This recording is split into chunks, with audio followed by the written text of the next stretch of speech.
Were you fired from either of the leadership positions with the nonprofits?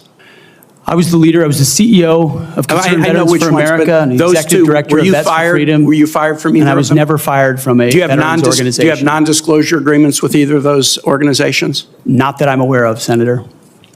Many of your work colleagues have said that you show up for work under the influence of alcohol or drunk. I know you've denied that, but you would agree with me, right, that if that was the case, that would be disqualifying for somebody to be Secretary of Defense. Senator, those are all anonymous false claims, and the totality they're not anonymous. The letters on the record here. They're not anonymous. On the record, we've seen records with names attached to them. Vets for Freedom, Concerned Vets for America, and Fox News attributing to me working hard every day on behalf. One of your colleagues said that you got drunk at an event at a bar and chanted, "Kill all Muslims." Another colleague, not anonymous, we have this, said that you took coworkers to a strip club. You were drunk, you tried to dance with strippers, you had to be held off the stage, and one of your employees in that event filed a sexual harassment charge as a result of it. Now, I know you denied these things, but isn't that the kind of behavior that, if true, would be disqualifying for somebody to be Secretary of Defense? Senator, anonymous false charges. They're not anonymous. And I'll just conclude and say this to the chairman. You claim that this was all anonymous. We have seen records with names attached to all of these, including the name of your own mother. So don't make this into some anonymous press thing. We have seen multiple names of colleagues consistently throughout your career that have talked about your abusive actions, Chairman, attitudes, I think he's words, over his time. He's way over his time. I now yield. This exchange is more than a political spar. It's a basic test of judgment, character, and trust at the highest level. Senator Tim Kaine pressed Defense Sec Pete Hegseth on a string of disturbing allegations. Co-workers say he showed up intoxicated, that he led employees to a strip club where one worker later filed a harassment complaint, and that at a bar he allegedly chanted violent anti-Muslim rhetoric. Hegseth denied the claims and called them anonymous, while Kaine pushed back that documents and named accounts exist. Those are two very different stories, and how we sort them out matters. First, why do these allegations matter for someone being considered to run the Pentagon? The Secretary of Defense isn't a ceremonial job. It requires steady judgment, unquestioned credibility with troops and allies, access to classified information, and the moral authority to set standards for the force. Even if an allegation isn't a criminal charge, patterns of misconduct, especially involving alcohol, harassment, or hateful speech, can seriously undermine a leader's ability to do that job.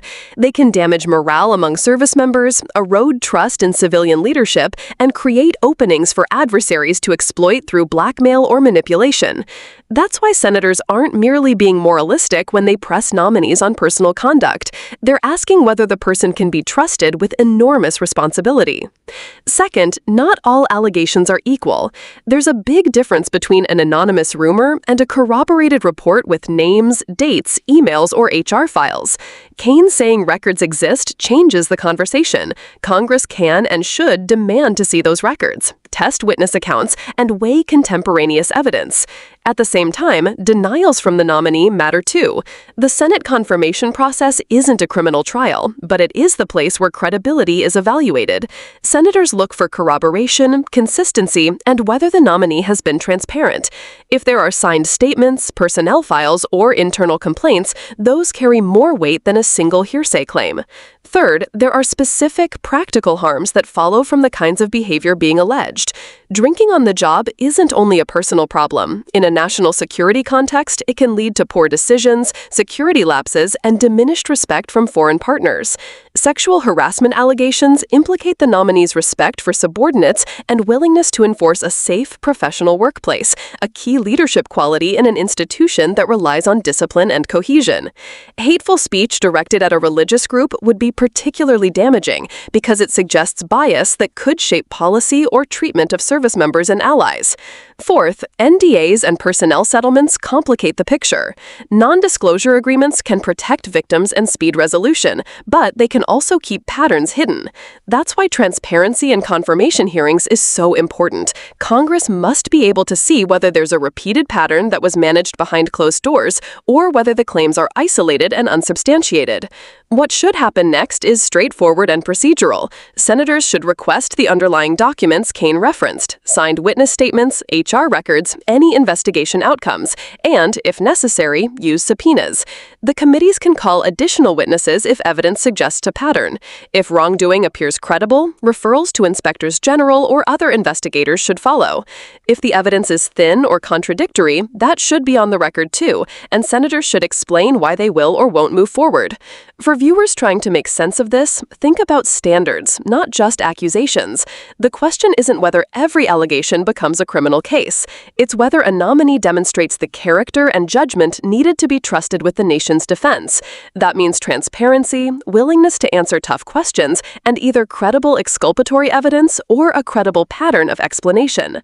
What do you think? Should allegations of drinking on the job, harassment, or hateful speech would have disqualified him?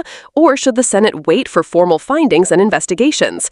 Drop your thoughts below and subscribe if you want clear, no-nonsense breakdowns of the hearings that shape our country.